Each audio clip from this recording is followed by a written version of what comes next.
नमस्कार सलाम दोस्तों, मैं एस बी चावड़ा आज आपके सामने standard 11th Gujarati second language उसका जो चैप्टर 14 है दादाजी उसका दूसरा पार्ट आपके सामने रखने का प्रयत्न कर रहा हूँ। दोस्तों, मेरी आपसे एक रिक्वेस्ट है, गुजारिश है कि मेरी इस चैनल को अगर सब्सक्राइब न किया हो तो ज़रूर से कर देना। આ બધું આંખ બંધ કરીને વિચારતા એકાએક ચોંકી જવાય છે, પણ સાચે સાચું ખુલ્લી આંખે આટલા દિવસથી જીવે જવાતી જિંદગીમાં જે અકલ્પ્ય હતું એ બધું જ તદ્દન સંગત અને સ્વાભાવિક બનીને ગોઠવાઈ ગયું છે, જાણે આમ બનવા સિવાય બીજું કશું બનવાનું કદી શક્ય જ નહોતું. જીદુનાથની તબિયત હવે તદ્દન ખરાબ થઈ ગઈ હતી.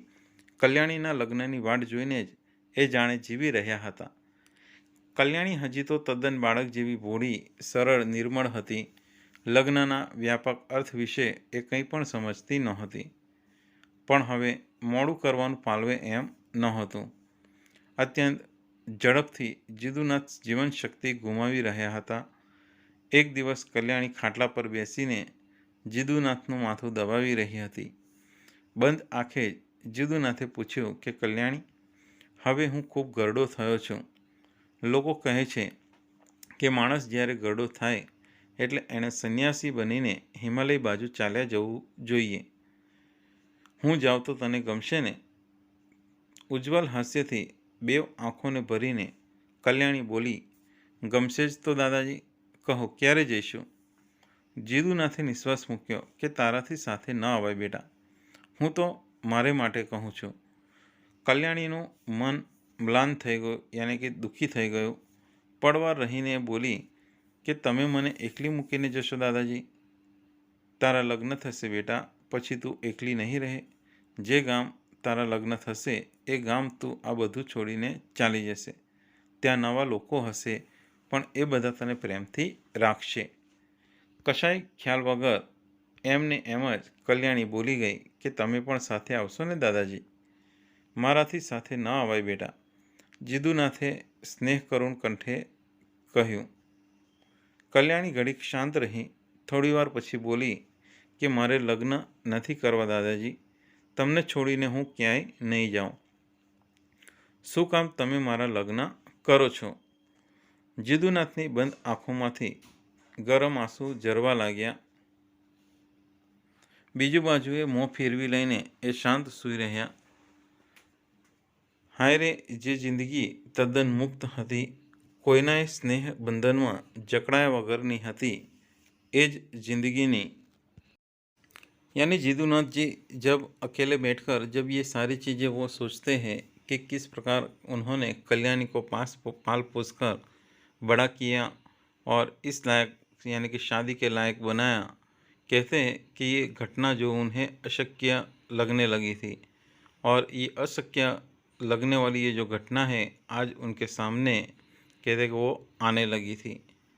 जीदुनाथ की जो तबीयत है वो अब धीरे धीरे ख़राब होने लगी थी और वो कल्याणी की शादी की ही राह देख रहे थे. कल्याणी अभी भी एक छोटी सी बच्चे की तरह ही थी, भोली, सरल, निर्मल. कहते कि शादी का ये जो व्यापक अर्थ है उसके बारे में वो बिल्कुल समझती नहीं थी. लेकिन अब देर करना अच्छा नहीं था और इसीलिए कहते हैं कि जिदुनाथ भी अब धीरे धीरे वो बूढ़े होने लगे थे, वो अशक्त होने लगे थे.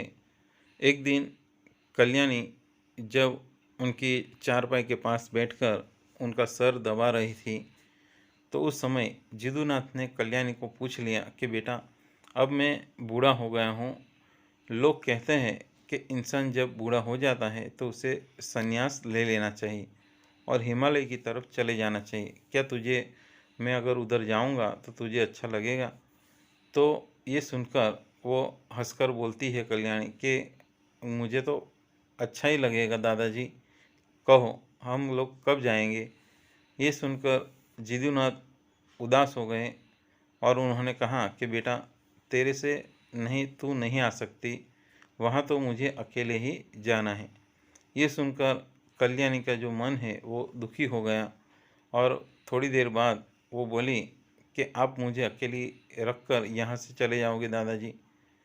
तो ये सुनकर जदुनाथ कहते हैं कि बेटा तेरी शादी होगी तो अकेली नहीं रहेगी। ये जो गांव है, कहते कि जिस गांव में कहते कि तेरी शादी होगी उस गांव के सभी लोग तुझे स्नेह करेंगे, तुझे प्रेम से रखेंगे।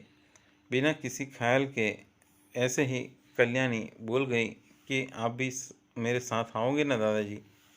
तो ये सुनकर वो कहते कि मैं मुझसे यानी कि मैं तुम्हारे साथ नहीं आ सकता बेटा। कल्याणी अब धीरे धीरे कहते हैं कि थोड़ी देर शांत रही, फिर बाद में बोली कि मुझे शादी नहीं करनी दादाजी, मैं आपको छोड़कर कभी भी नहीं जाऊंगी। आप किस लिए मेरी शादी कर रहे हो? ये सुनकर जिदुनाथ की बंद आंखों में से गर्म आंसू बहने लगे। दूसरी तरफ अपना मुंह फेरकर वो शांत एकदम होकर सो रहे हैं और सोच रहे कि हाय रे, ये जो ज़िंदगी है कहते कि कैसे एकदम मुक्त थी और किसी का कोई बंधन नहीं था। लेकिन कहते कि अब ये जो ज़िंदगी है, आसपास आ साना તાણાવાળા વીંટાએ વળ્યા છે, કોણ કરુણ કંઠે દાદાજી દાદાજી પુકારીને પિંજરામાં કદી ન પૂરાયેલા એમના ચંચળ પરાણને આમ બાંધી રહ્યું છે। લગ્ન નક્કી થઈ ગયા છે, દિવસો હવે બહુ દૂર નથી રહ્યા। જીદુનાથે તેમની તમામ મિલકત આમાં વાપરી નાખવાનું નક્કી કર્યું છે। રોજ રોજ એ કલ્યાણી માટે નવતર વસ્તુઓ લઈને આવે છે, પણ કલ્યાણી મૂંગી થઈ ગઈ છે। સુંદર વસ્તુઓ જોઈને એના મનમાં આનંદ પ્રગટતો નથી। શ્રાવણની વાદળકાળી રાત જેવી ઉદાસી તેના ચહેરાને છાઈ રહે છે। એના મોં સામે જોઈને જીદુનાથનું દિલ બળી જાય છે। તેમની આંખમાં મલિન દુઃખની છાયા ભરાઈ બેઠી છે। વાત વાતમાં આ ઘરની દિવાલોને અને અંદર ફરતી એક નાની ફૂલ વિલસી કન્યાને હાસ્યની લખલૂટ છોડોથી હસાવી મૂકનારનું મોં આજ મલકાતું નથી। જમતા હાથમાં કોળીઓ અદ્ધર રહી જાય છે અને આંખો શૂન્ય બનીને હવામાં જડાઈ રહે છે। પાણી પીવા પ્યાલો ભરે છે ને પાણી પીધા વના જ ઢોળી નાખે છે। 16 વર્ષથી સાથે વણાતી આવેલી આ બે જિંદગીમાં એટલું એકત્વ આવી ગયું છે કે એ બેને જુદા પાડવાની વાત દેહથી પ્રાણને જુદા પાડવા જેવી વાત લાગે છે। બહારની દુનિયાના કોલાહલથી દૂર માત્ર પોતાની જ સૃષ્ટિમાં સંપૂર્ણપણે જીવી રહેલા એ બે માનવીઓની આંખો જાણે આવનાર ભાવિ સામે ઉજ્જડ બનીને ખોડાઈ ગઈ છે। જીદુનાથને ક્યારેક થઈ આવે છે કે ના, શા માટે કલ્યાણીના લગ્ન કરવા ખબર નથી, પણ દૂરથી દોડ્યા આવતા સાગરના મોજાની જેમ જ બરોબર ઘૂઘવાટ કરીને આ કાર્યને સામે કિનારે પહોંચી જવા દિલ તરસે છે। કિનારા પર તો છે શું, પથ્થર જ માત્ર, જેને અફડાઈને ભાંગી જવાનું જ કેવળ શેષ રહે છે। છતાંય ઈચ્છા નથી રોકી શકાતી, એ અનિવાર્યપણે લાગે છે कल्याणी लग्न थशे। पहले जब जिदुनाथ अकेले थे तो उन्हें कोई पूछने वाला नहीं था, लेकिन आज कहते कि कल्याणी के आने से कहते कि उनके जीवन के आसपास वही ऐसे उनकी लगाव यानी उससे एक प्रकार से लगाव हो गया है। कहते कौन अपने करुण कंठ यानी कोमल कंठ से दादाजी दादाजी पुकार कर इस पिंजरे में कैद यानी कि कभी न हुए हो ऐसे इस चंचल प्राण को अभी कैद कर रहे हैं। शादी तय हो गई है, दिन अभी बहुत दूर नहीं है। जिदुनाथ ने अपनी तमाम संपत्ति, अपनी तमाम जायदाद उसकी शादी के अंदर खर्च करने के उन्होंने सोच रखी है।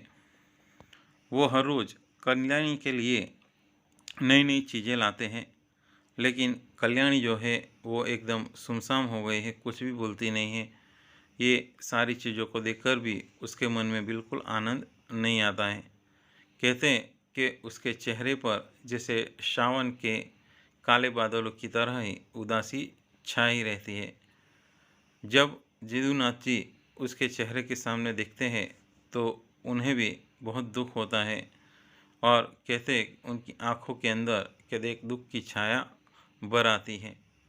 बात बात में वो इस घर की दीवारों के अंदर ये घूमने वाली छोटी सी फूल सी इस कन्या के हंसी से ये जो पूरे घर को एक हंसी खुशी यानी एक आनंदमय वातावरण वो जो बना देती थी। कहते आज जब वो खाने के लिए बैठते हैं तो कहते कि मुंह तक निवाला भी नहीं जा रहा है। आंखें एकदम शून्य या बनकर ऐसे हवा में ही दिखती रहती है। पानी पीने के लिए जब वो ग्लास उठाते हैं तो बिना पानी पिए ही वो उसे गिरा देते हैं।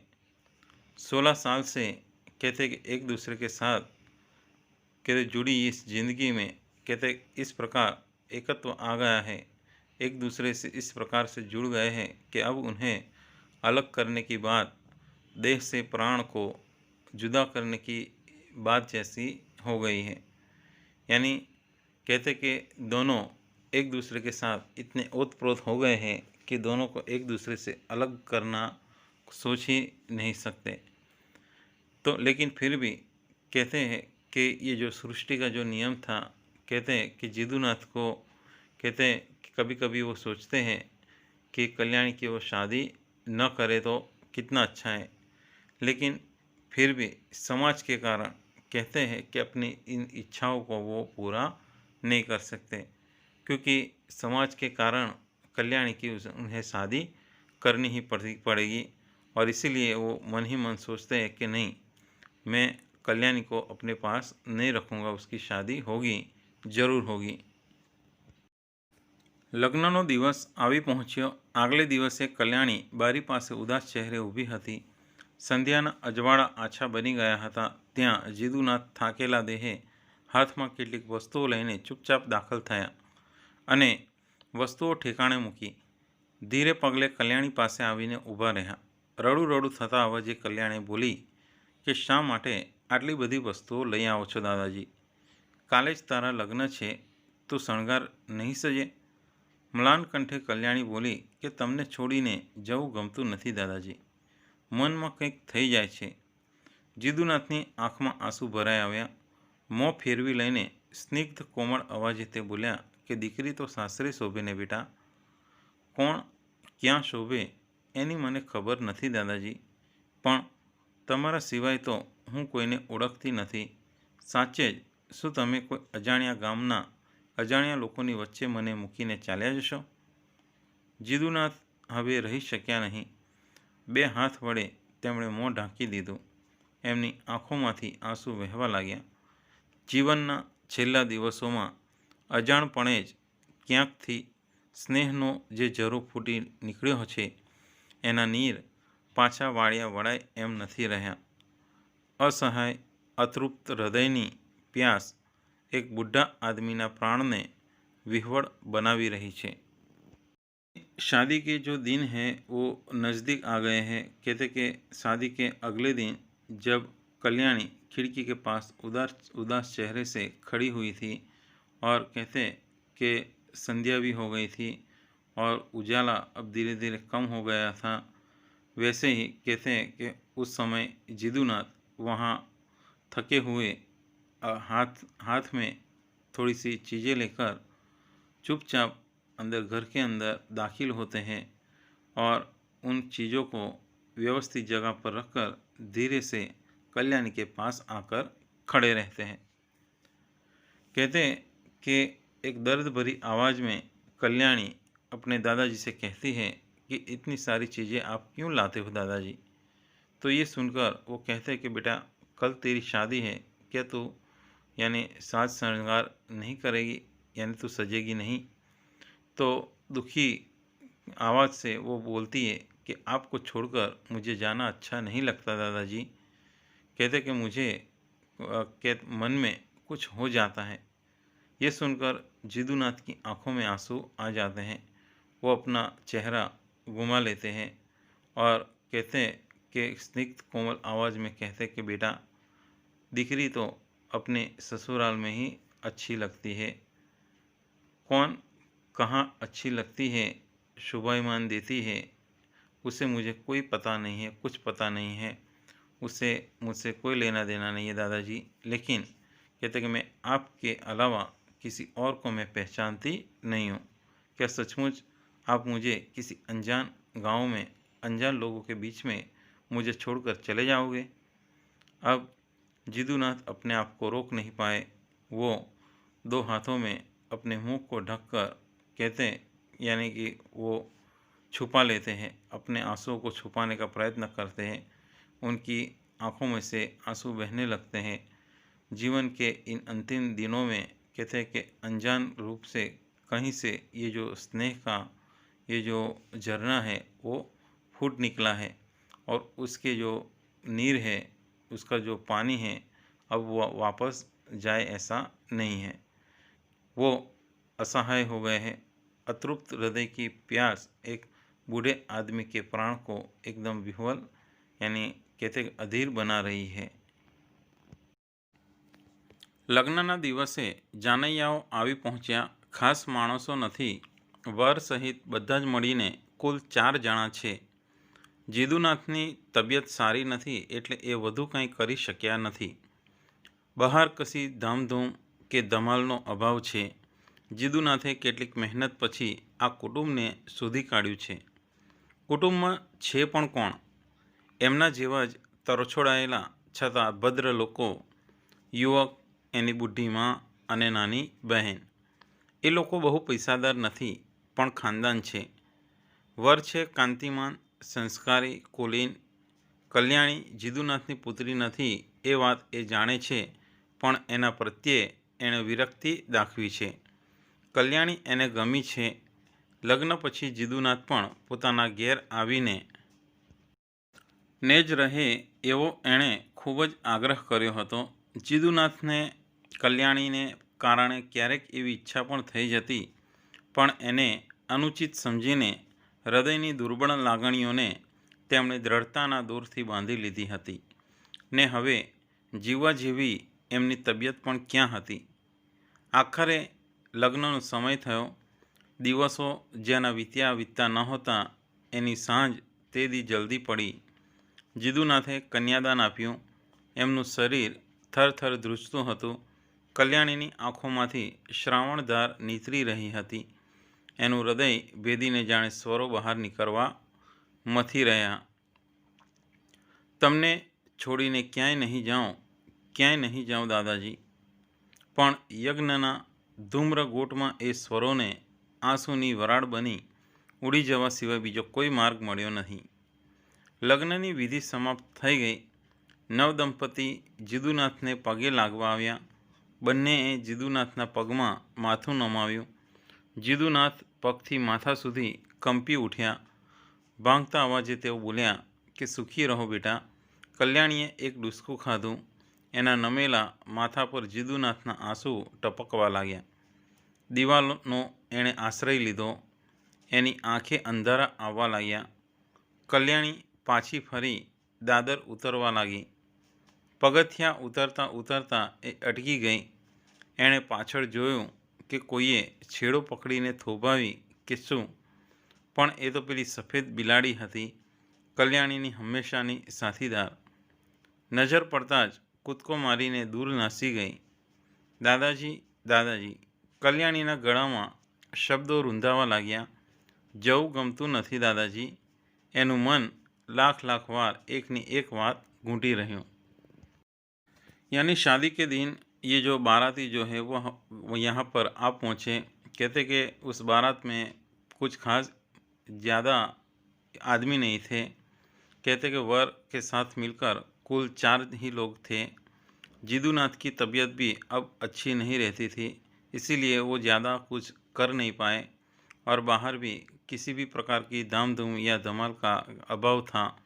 जीदुनाथ ने बड़ी मेहनत से इस कुटुंब को खोज निकाला था. इस कुटुंब के अंदर है भी कौन? उनके ही तरह छोड़े हुए लोग, लेकिन खानदानी लोग. कहते हैं कि उसमें युवक, उसकी बूढ़ी माँ और उसकी छोटी बहन, वो लोग ज़्यादा पैसे वाले नहीं हैं लेकिन ख़ानदानी हैं. वर भी बहुत संस्कारी, कुलीन और कहते हैं कि कांतिमान भी, यानी दिखने में भी अच्छा है. कल्याणी जो है जीदुनाथ की बेटी नहीं है, ये बात भी वो लोग जानते थे. और उसके प्रति उन्होंने ये विरक्ति दिखाई थी। कल्याणी उनको पसंद आ गई थी। लग्न के बाद जीदूनाथ भी उनके घर आकर रहे, ऐसा उनका आग्रह था। लेकिन जीदूनाथ को भी कहते हैं कि कल्याणी के कारण कभी कभी ऐसी इच्छा हो जाती थी, लेकिन उन्होंने इसे अनुचित समझकर अपनी जो इच्छाएं थी, अपनी जो ममता थी, उसे कहते हैं कि दृढ़ता की डोर से उन्होंने बांध लिया था। और इसीलिए कहते हैं कि अब उनकी ज़्यादा जीने की ये इच्छा भी नहीं थी, क्योंकि अब उनकी उम्र भी हो चुकी थी और उनकी तबीयत भी अच्छी नहीं थी। आखिर शादी का समय हो गया। दिन जिसके बीतते नहीं थे, उस दिन उसकी शाम बहुत जल्दी बीत गई। जीदूनाथ ने कन्यादान दिया। उनका जो शरीर है वो काँप रहा था। कल्याणी की आंखों से जो आंसू बह रहे थे, और कहते हैं कि उसका जो हृदय है, कहते हैं कि उसके हृदय में इतना दुख था कि वो उसका जो दर्द है उसके आंखों से छलक रहा था और कह रहा था कि मैं अपने दादाजी को छोड़कर नहीं जाऊंगी। लेकिन फिर भी कहते हैं कि उसे अपने इस दर्द को, अपने आंसुओं को कहते हैं कि बाहर निकालने का एक समय ही, यानी कि एक रास्ता ही नहीं मिला। और कहते हैं कि शादी की सभी जो विधि है वो ख़त्म हो गई, समाप्त हो गई। और नवदंपति जो थे वो जीदूनाथ के पैर छूकर आशीर्वाद लेकर, दोनों यानी आशीर्वाद लेने के लिए उनके पैरों में अपना सर झुकाया। और उस समय आशीर्वाद देते हुए जीदूनाथ ने, यानी कि उनका जो शरीर है वो पूरा कांप गया। और कहते एक टूटते हुए आवाज़ से वो बोले कि सुखी रहो बेटा। और ये सुनकर कल्याणी ने, अब कहते हैं कि उसकी मुंह से जो दर्द भरी आह निकल आई। कहते कि उसके सर पर जीदूनाथ के आंसू गिरने लगे और उन्होंने जो दीवार थी उसका सहारा लिया और उनकी आंखों के सामने जैसे कि अंधेरा छाने लगा। बाद में कल्याणी जब जो सीढ़ियाँ हैं वो उतर रही थी, तो उस समय उतरते वक्त वो रुक गई। उसने पीछे मुड़कर देखा। उसको ऐसा लगा कि किसी ने उसे अपना जो पल्लू पकड़कर रोकने की कोशिश की है, लेकिन जब उसने देखा तो वो एक बिल्ली थी, कहते कि जो उसके हमेशा की साथीदार थी। और बाद में वो वहाँ से दूर चली गई थी। कहते हैं कि ये देखकर उसके मुंह से, यानी एक आवाज़ जैसे कि अटक गई थी उसके मुंह में कि दादाजी दादाजी, लेकिन वो बोल नहीं पाई।